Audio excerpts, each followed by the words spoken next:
स्वागत है आपका गंगा सवेरा देख रहे हैं आप। मैं हूं आपके साथ आस्था कौशिक। बुलेटिन की शुरुआत इस वक्त एक सनसनीखेज खबर से हम करने जा रहे हैं, जहां आगरा में एक महिला डॉक्टर की हत्या कर दी गई है। डॉक्टर योगिता की सर कुचलकर निर्मम हत्या कर दी गई है। डॉकी थाना इलाके में डॉक्टर योगिता का शव बरामद हुआ है। हत्याकांड की तफ्तीश में पुलिस की टीम जुटी हुई है। एसएन मेडिकल कॉलेज से एमडी कर रही थी योगिता और निर्मम तरीके से उनकी हत्या कर दी गई है। डॉकी थाना इलाके में डॉक्टर योगिता का शव बरामद हुआ है। पुलिस की टीम पूरे हत्याकांड की जांच में जुटी हुई है। बताया जा रहा है कि सर कुचलकर हत्या की गई है डॉक्टर की। एसएन मेडिकल कॉलेज से एमडी कर रही थी योगिता और अब उनकी सर कुचलकर निर्मम तरीके से हत्या कर दी गई है। आगरा में एक महिला डॉक्टर की सनसनीखेज हत्या का मामला सामने आया है। डॉकी थाना इलाके में डॉक्टर योगिता का शव बरामद हुआ है। इस घटना के बाद से पूरे इलाके में एक दहशत का माहौल है।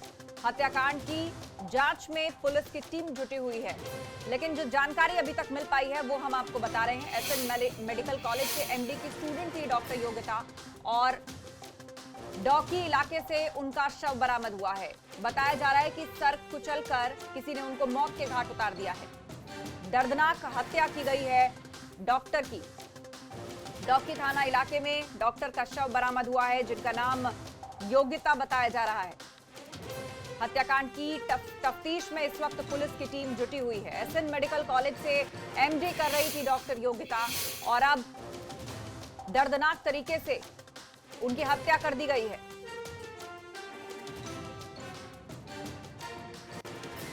तो तस्वीरें आपको विचलित कर सकती हैं। डॉकी इलाके से डेड बॉडी बरामद हुई है, जिसके बाद पुलिस की टीम पूरे मामले की जांच कर रही है। लोगों में एक दहशत है। एमडी की स्टूडेंट एसएन मेडिकल कॉलेज से पढ़ाई कर रही थी, एमडी कर रही थी डॉक्टर योगिता, लेकिन इस हालत में उनकी लाश बरामद हुई है। किसी ने सर कुचलकर उनकी हत्या कर दी है। ये तस्वीर हम आपको दिखा रहे हैं डॉक्टर योगिता और डेड बॉडी बरामद हुई है डॉकी इलाके से। पुलिस आगे की जांच में जुटी हुई है। पेट और सिर पर भारी वजनदार चीज लगने के भी निशान हैं।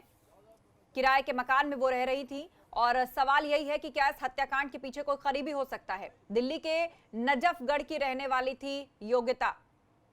एसएन मेडिकल कॉलेज से पढ़ाई कर रही थी, एमडी कर रही थी डॉक्टर योगिता। पेट और सर पर भारी वजनदार लकड़ी रखी हुई मिली। राजा मंडी में किराए पर रहती थी और फतेहाबाद आखिर कैसे पहुंची, जिस जगह से ये डेड बॉडी मिली है। क्या इस हत्याकांड के पीछे कोई करीबी हो सकता है। दिल्ली के नजफगढ़ की रहने वाली योगिता, जिसकी हत्या कर दी गई है। एसएन मेडिकल कॉलेज की स्टूडेंट, डॉकी इलाके से शव बरामद हुआ है और जिस हालत में बरामद हुआ, पेट और सर पर भारी वजनदार लकड़ी रखी हुई थी।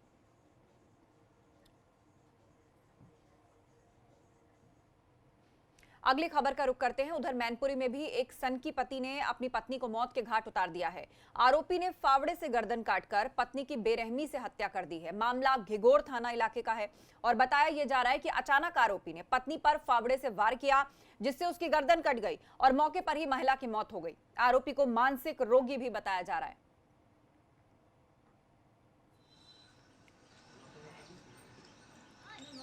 तो पति ने धारदार हथियार से पत्नी को मौत के घाट उतार दिया है। बेरहमी से इस कत्ल की वारदात को अंजाम दिया गया। अचानक धारदार हथियार से सर पे वार किया गया, जिससे पत्नी की मौत हो गई।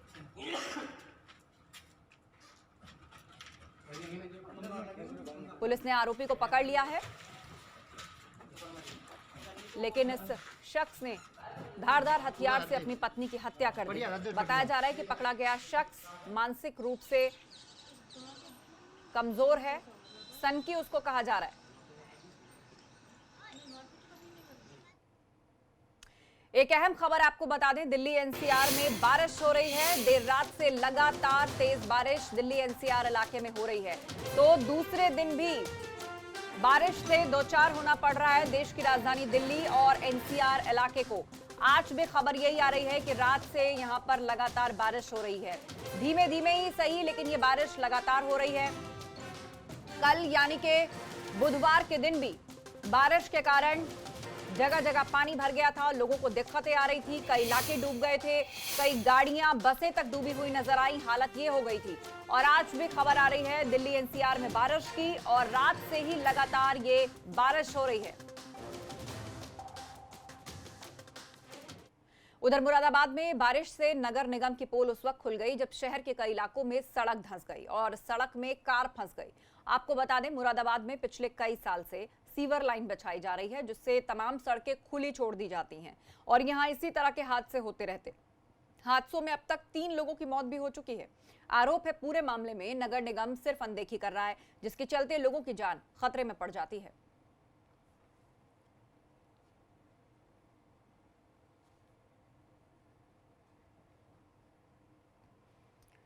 वहीं उत्तर प्रदेश के कई जिलों में लगातार बारिश हो रही है, लेकिन लगातार बारिश भीषण गर्मी से राहत बनकर तो आई है, लेकिन ये राहत कम अब आफत ज्यादा साबित होती जा रही है, जिसकी तस्दीक कर रही हैं ये तस्वीरें। उत्तर प्रदेश से आज ये 3 तस्वीरें सामने आई हैं। पहली तस्वीर लखीमपुर खीरी जिले की आप देख रहे हैं। बारिश के पानी में ट्रैक्टर ट्रॉली पूरी तरह से डूब चुकी है। दूसरी तस्वीर गोंडा की है, जहां सुबह से हो रही बारिश के चलते शहर के निचले इलाकों में पानी भर गया और कोतवाली कर्नलगंज में बारिश का पानी भर गया, जिसके बाद पुलिसकर्मियों को मजबूरन पानी के बीच में से ही काम करना पड़ रहा है। वहीं तीसरी तस्वीर बाराबंकी की है, जहां उप जिला अधिकारी हैदरगढ़ के दफ्तर में बारिश का पानी घुस आया। तो 3 तस्वीरें आप देखिए, लखीमपुर खीरी, गोंडा और बाराबंकी। किस तरह सरकारी दफ्तर और थानों में भी पानी भर जा रहा है और इसी हालत में सबको अपनी ड्यूटी करनी पड़ रही है। वहीं बुधवार की सुबह हुई भारी बारिश से शामली में पूरा शहर अस्त व्यस्त हो गया। भारी बारिश के कारण शहर की हर गली, हर बाजार में जल जमाव हो गया। पानी निकासी का इंतजाम न होने की वजह से शामली की मुख्य सड़कों पर भी 3 से 4 फीट तक जल जमाव हो गया, जिससे कई बाजारों में और दुकानों में पानी भर गया।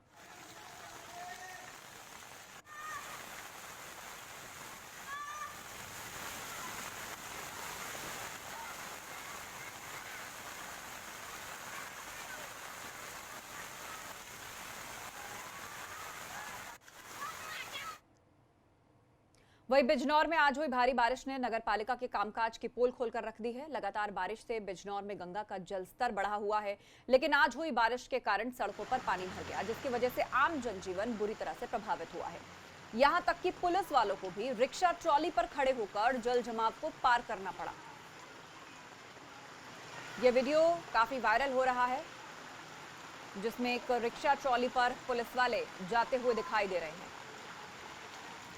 हालात किस कदर जल जमाव से खराब हो रहे हैं, ये आप तस्वीरें देखकर अंदाजा लगाइए। आधी साइकिल पानी में डूबी है। ऐसे में सड़कें कहीं नजर नहीं आ रही। गड्ढे, मेन हॉल अगर खुले होंगे तो कितनी दिक्कत होगी। और ये देखिए किस तरह एक रिक्शे पर पुलिस वाले छाता लेकर रास्ता पार करते हुए दिखाई दे रहे हैं।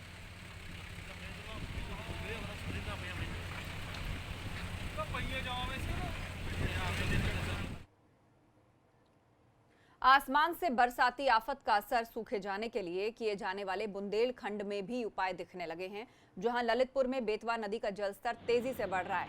पानी का स्तर बढ़ने के कारण अब नदी से 50,000 क्यूसेक पानी छोड़ा गया, जिसके लिए आज बेतवा पर बने राजघाट बांध के 6 फाटक खोल दिए गए। राजघाट बांध से छोड़े जा रहे पानी से बेतवा नदी का पुल डूब गया है, जिसके कारण इससे चंदेरी मार्ग पूरी तरह से बंद है।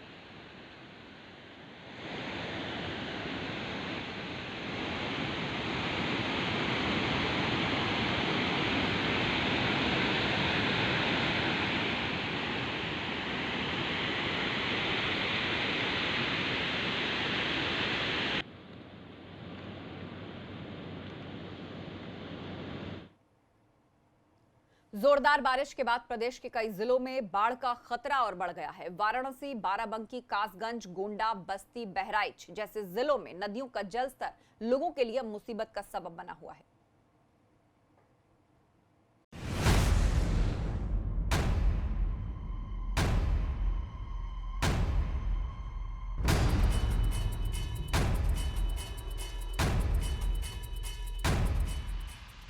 वाराणसी में गंगा का जलस्तर लगातार बढ़ रहा है और बढ़ते जलस्तर ने किनारों को अपनी आगोश में ले लिया है। मणिकर्णिका घाट पर शवदाह का स्थल बदल गया है। शवदाह को अब ऊपर करना पड़ रहा है, लिहाजा शव यात्रा में आए लोगों को घंटों इंतजार करना पड़ रहा है। आपको बता दें कि वाराणसी में गंगा का जलस्तर 1 सेंटीमीटर प्रति घंटा की रफ्तार से बढ़ रहा है। एक तो बढ़ा हुआ जलस्तर और ऊपर से सरकारी व्यवस्था की अनदेखी कहीं न कहीं आम जनता की परेशानी का कारण बन रही है। सबसे पहले हम आपको मणिकर्णिका घाट की तस्वीर दिखाते हैं। अब देखिए, हर तरफ आपको गंगा का जलस्तर बढ़ा हुआ, घाट के ऊपर शवदाह करना पड़ रहा है। शवदाह के लिए जगह कम पड़ गई है, लिहाजा जो शव यात्री आ रहे हैं उनको घंटों इंतजार करना पड़ रहा है और शवदाह करने में भी दिक्कतें हो रही हैं। लिहाजा अब मणिकर्णिका घाट भी दिक्कतों से भरा हुआ है। बाराबंकी में सरयू नदी का कहर गोंडा जिले की सीमा पर बसे जनपद के मांझरायपुर गांव के लोगों पर इस कदर भारी है कि यहां के लोगों की सारी फसलें, घर गृहस्थी का सारा सामान पानी में डूबा हुआ है। एबीपी गंगा संवाददाता सरयू नदी पार कर गोंडा और बहराइच जनपद से होते हुए बाराबंकी जिले के बाढ़ में डूबे गांव मांझरायपुर पहुंचे और वहां का जायजा लिया। वैसे बाराबंकी जिले की 3 तहसीलें बाढ़ से प्रभावित होती हैं, जिसमें से राम सनी घाट, रामनगर और सिरौली गौसपुर के सैकड़ों गांव इस सरयू नदी की बाढ़ से प्रभावित होती हैं। यहाँ सर बाढ़ इससे आवत है जो मुंह खुला 80 मीटर। शासन प्रशासन इसका कोई ध्यान नहीं दे जाके शासन प्रशासन से बहुत परेशान के जनता नकहरा के और मांझरायपुर के गोंडा जिला के नकहरा गोंडा में पड़ते मांझरायपुर बाराबंकी सरकार से प्रयास की इसकी 80 मीटर बंधाओ, यही बंधाओ। मूल बैनामा 4,000-8,000 रुपया बीघा लेके जब बैनामा दूसरी जगह बंधा दे। तो जनता का दुख लेके आप सरकार से हम लोगों से आपसे हाथ जोड़ के निवेदन है कि आप शासन प्रशासन का हम लोगों का दुख पीड़ा कहो। 3000 आबादी वाले इस गांव में सरयू नदी के बाढ़ का पानी आने की मुख्य वजह 80 मीटर रिंग बांध का कटना बताया जा रहा है, जिसके चलते गोंडा जिले के भी 3 गांव पानी में पूरी तरह से डूबे हुए हैं। भारी बारिश के चलते प्रदेश भर की नदियां उफान पर हैं। जीवनदायिनी गंगा भी इन दिनों अपने रौद्र रूप में किनारे के इलाकों में जमकर कहर ढा रही है। कासगंज की पटियाली तहसील में गंगा के तराई इलाके में बसे तटवर्ती गांव इन दिनों बढ़ते जलस्तर की चपेट में हैं।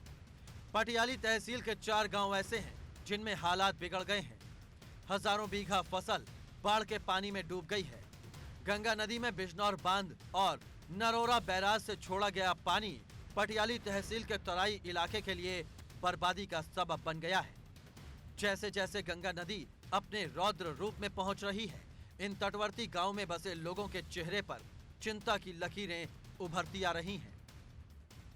बाढ़ के पानी जो है गांव के चारों तरफ है, रोड बिल्कुल खतरा से ऊपर है, रोड बंद है चल रही है और वहाँ पर नाव लगी हुई है। बात करें आपके आने जाने की तो किस तरीके से व्यवस्था हो रही है आपके आने जाने की? वो नावें लगी हैं, नावन से इस पार उस पार होते हैं। उधर गोंडा में भी कई बैराज से छोड़े गए पानी के बाद घाघरा और सरयू नदी उफान पर है। खतरे के निशान से ये नदियां ऊपर बह रही हैं, तो तहसील क्षेत्रों में बाढ़ जैसे हालात हैं।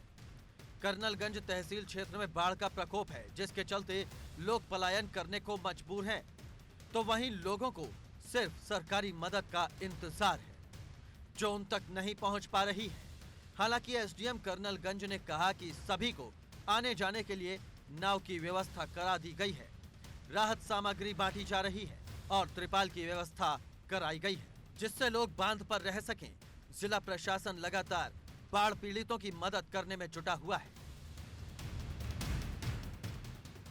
बस्ती में भी सरयू लोगों को डरा रही है। सरयू किनारे बसे कई गांव बाढ़ की चपेट में हैं। लोगों की माने तो हर साल ऐसे ही बदतर हालात होते हैं। लोगों की माने तो केशवपुर तक बांध निर्माण हुआ, लेकिन अभी 4 किलोमीटर का इलाका ऐसा है जहां बांध न बनने से हालात बदतर हैं। स्थानीय लोगों का आरोप है कि बाढ़ के दौरान शासन के उच्च अधिकारी दूर के गांव से ही निरीक्षण कर वापस चले जाते हैं। बहराइच में घाघरा नदी ने पिछले 15 दिनों से भारी तबाही मचा रखी है। घाघरा नदी के उफान से हर तरफ जहां देखो पानी ही पानी नजर आ रहा है। जिले की 4 तहसीलों में महसी, नानपारा, मेहीपुरवा और कैसरगंज के तकरीब 80 से अधिक गांवों में बाढ़ का पानी घुस गया है। लोग बेहाल हैं, संपर्क मार्ग कट गए हैं। बाढ़ पीड़ित सुरक्षित स्थानों की तलाश में बांध पर अपना आशियाना बनाए हुए हैं। Bureau report, ABP Ganga. और अब बात उत्तराखंड के बड़कोट की, जहां यमुना घाटी और नौगांव इलाके में 2 युवक और 2 मवेशी यमुना नदी के बीचों बीच टापू पर फंस गए। दरअसल मूसलाधार बारिश के चलते यमुना का जलस्तर तेजी से बढ़ रहा है, जिसमें ये दोनों युवक और मवेशी फंस गए और उसके बाद स्थानीय लोगों ने आपदा कंट्रोल रूम को सूचना दी। तब घंटों की मशक्कत के बाद दोनों को बाहर निकाला जा सका।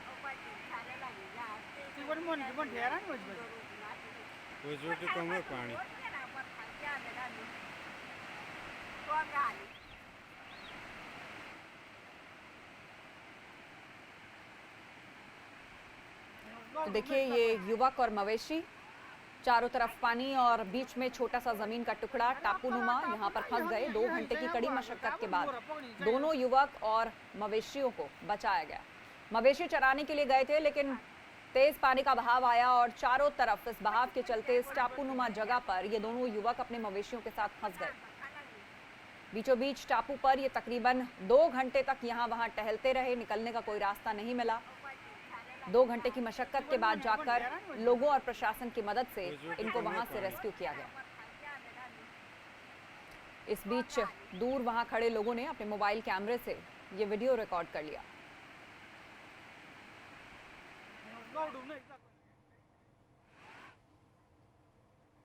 और यहाँ रुक रहे एक छोटे से ब्रेक के लिए। खबरें अभी और भी हैं, जल्द होंगे हाजिर, कहीं मत जाइएगा।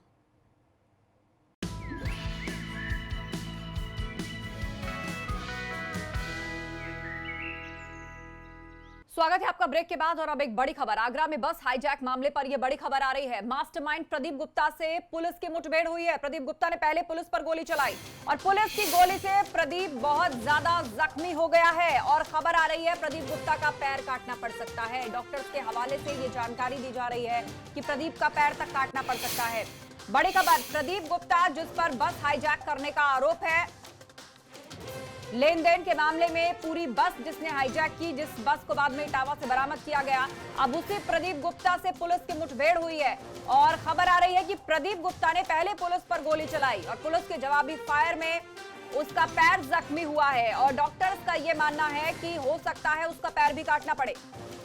बड़ी खबर इस वक्त की, प्रदीप गुप्ता जो कि बस को हाईजैक करके जगह जगह ले जाता रहा, ड्राइवर कंडक्टर को बीच रास्ते में उतार दिया गया, बस में बैठे हुए लोग सवारियों को दूसरी बस में शिफ्ट करके बस लेकर इधर से उधर भागता रहा। बाद में वो बस इटावा से बरामद हुई। हालांकि उसके बाद भी प्रदीप गुप्ता वहां से फरार होने में कामयाब रहा, लेकिन पुलिस की टीमें लगातार इसका पीछा कर रही थी। प्रदीप गुप्ता की गिरफ्तारी की कोशिश पुलिस की तरफ से लगातार जारी थी, लेकिन अब ये मुठभेड़ की खबर आ रही है। नितिन से अपडेट लेते हैं। नितिन उपाध्याय, बताइए जरा पूरी खबर। कहा जा रहा है कि मुठभेड़ हुई है पुलिस और प्रदीप गुप्ता के बीच, कहां पर हुई है ये मुठभेड़?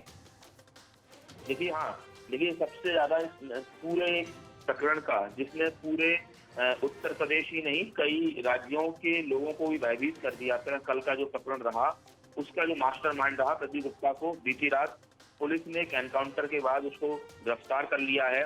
उसके पैर में चोट आई है और स्लीपर बस को हाईजैक करने वाला जो प्रदीप गुप्ता है उसको फतेहाबाद मार्ग पर भड़ोसरा गांव के पास उसकी पुलिस से मुठभेड़ हुई है। अपाचे बाइक पर वो साथी के साथ वो जा रहा था और घेराबंदी करके उसको दबोचा गया। उसी समय गोलीबारी में उसके पैर में गोली लगी है और जिस तरह तस्वीर सामने आई है कि बाइक पड़ी हुई है और अब उसका जो साथी है वो जरूर बाहर निकला है और प्रदीप गुप्ता के साथ साथ एक यतेंद्र यादव करके व्यक्ति है वो जरूर इस पूरे प्रकरण में निकल कर फरार हो गया है। पुलिस को उसकी तलाश है और उसको अस्पताल में भर्ती करा दिया गया है।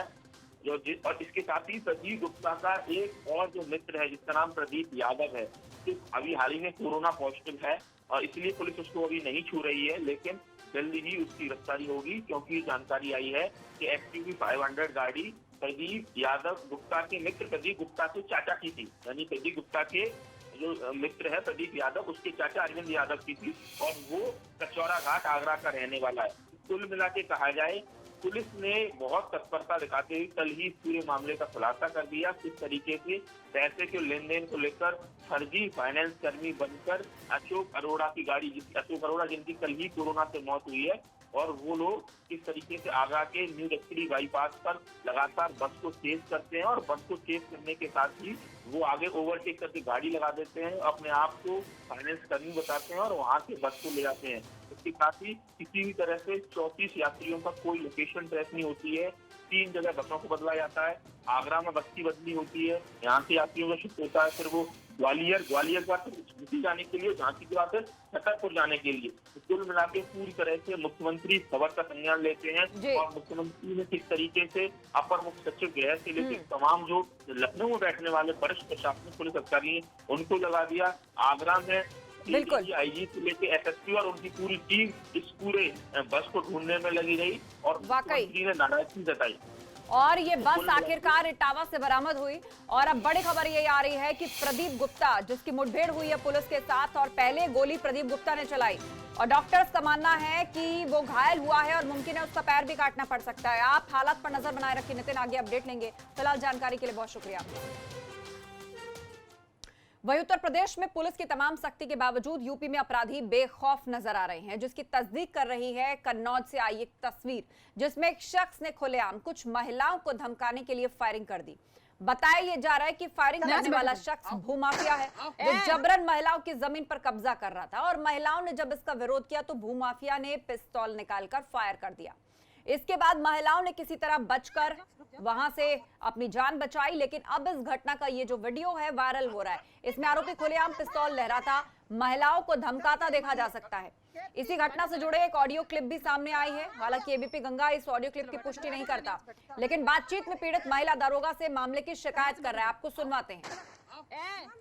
कागजात लाइए, जमीन के रजिस्ट्री जो प्लाट है जो आप कर रहे हैं हमारे में बना रहे हैं, आप जमीन कागजात तो लाइए।